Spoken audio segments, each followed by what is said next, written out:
ایک صاحب نے لکھا، حضرت آپ نے فرمایا کہ شیعہ بھی مسلمان ہے. ہمارے استاد صاحب فرماتے ہیں کہ شیعوں کا کلمہ اور ہے، پھر وہ صحابہ کرام کو معیار حق بھی نہیں مانتے اور نماز بھی اور طرح پڑھتے ہیں. کچھ لوگ کہتے ہیں کہ شیعہ حضرات صرف 3 نمازیں پڑھتے ہیں، وضاحت کر دیں. یہ ایسی باتیں جو بہت وقت چاہتی ہیں.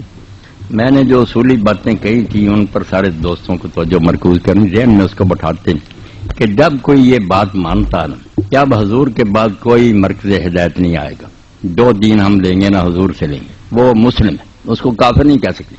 اب رسول کریم علیہ السلام اس دنیا میں ہمارے سامنے نہیں ہے کہ ہم آپ سے مسئلہ طے کرا دیں.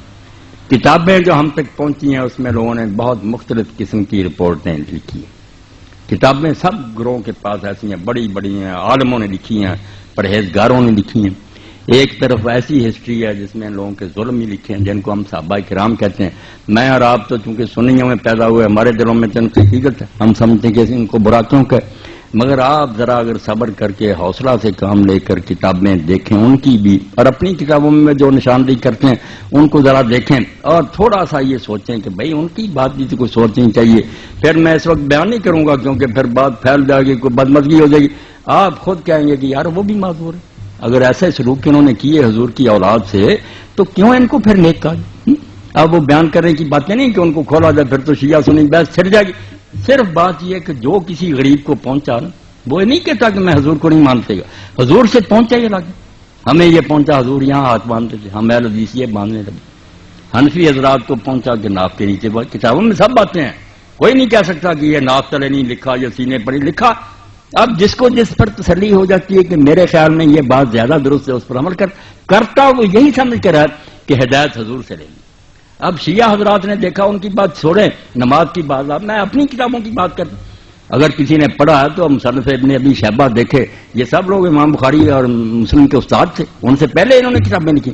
اس میں الگ باب ہے کہ ان لوگوں کا بیان جو نماز ہاتھ چھوڑ کر پڑھتے. اب اس میں کون آدمی آتا؟ یہ ہم صحابہ کے عاشق کدھر جائیں گے پھر کہ عبداللہ ابن زبیر رسول اللہ کی پھوپھی کے بیٹے ہیں، یہ عبداللہ ان کا بیٹا ہے اور حضرت ابوبکر صدیق کا نواسا، ہاتھ چھوڑ کر نماز پڑھتا تھا. اتنا بڑا صحابی رسول. اور مدینہ منورہ میں، کوفہ میں، بصرہ میں یہ جتنے ہمارے امام ہیں ان کے جو استاد تھے صحابہ کے بعد ان کو تابعین، مدینہ میں جائیں امام سعید ابن مسیب جن کو سید التابعین کا، صحابہ کے بعد سب سے ہاتھ چھوڑ کر نماز پڑھتے. ہماری سنیوں کی کتابوں میں ہم بصرہ میں جاتے ہیں، حسن بصری اور محمد ابن سیرین یہ ہاتھ چھوڑ کر پڑھتے. مکہ میں یا کوفہ میں آتے ابو حنیفہ رحمۃ اللہ علیہ کے استاد دادا ابراہیم نخعی، یہ ہماری کتاب میں. اب کون سی نماز شیعوں کی رگ ہاتھ چھوڑ کر پڑھتے اور کیا ظلم کرتے؟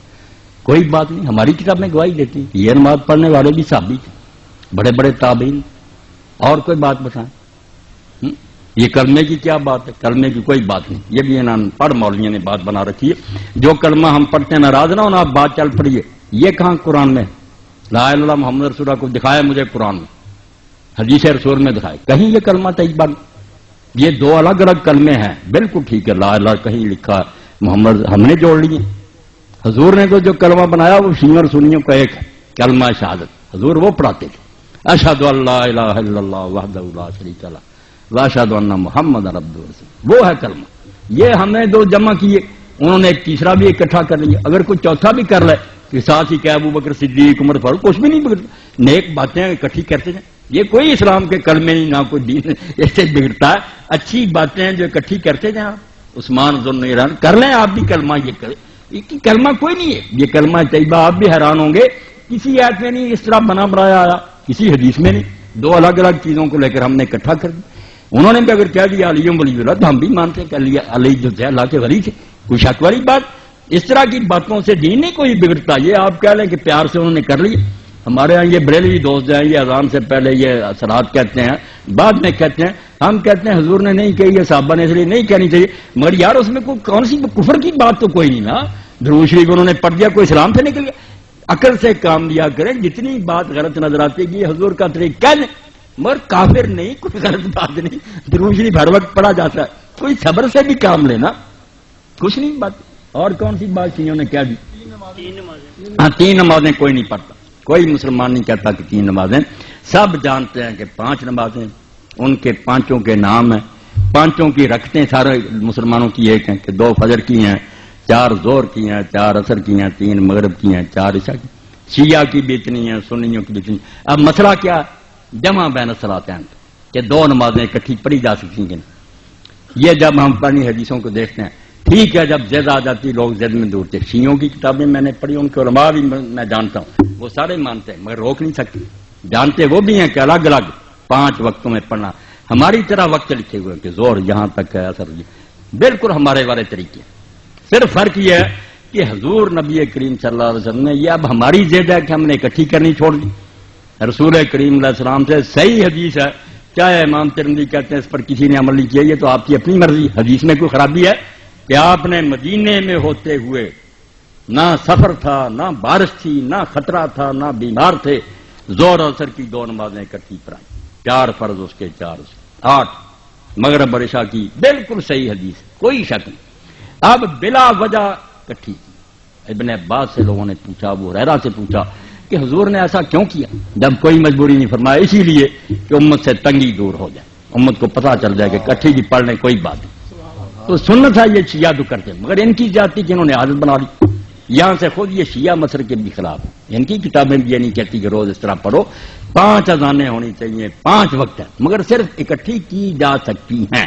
مسئلہ اتنا تھا کہ جائز ہے اگر کوئی کر لے، ہم نے ضد کر لی کہ کرنی نہیں اکٹھی کی تو کافر ہو جائیں، ہم بھی جھوٹے ہیں۔ جب جی چاہے اکٹھی 2 نمازیں پڑھ سکتا ہے، ظہر عصر مغرب عشاء جائز۔ ان کی وہ ضد غلط ہے کہ روزانہ پڑھنا، یہ ان کے مسلک میں نہیں، ان کی بھی شرارت ہے، کتابیں ان کی نکال کر دکھاؤں گا، ان کے علماء کے فتوے دکھاؤں گا، ہماری طرح 5 اذانیں دیں، 5 وقتوں، اصل یہی ہے۔ مگر کبھی اگر اکٹھی کو کر لے تو بیٹا اتنی بات تھی کہ وہ جائز، ہم نے ضد کر لی کہ نہیں پڑھنی، انہوں نے کر لی کہ ہم نے جان بوجھ کر اسی طرح پڑھنا ہے، یہ چیڑ بن گئی۔ مسئلہ اتنا ہی ہے کہ بلا وجہ بھی زور اثر کو مغرب عشاء کو اکٹھی کیا جا سکتا ہے، اس میں نہیں وہ کوئی بری بات کہتے، جو عادت انہوں نے بنا لی یہ غلط ہے، پڑھتے 5 ہی مگر 2 کر کے اکٹھی پڑھ لیتے ہیں۔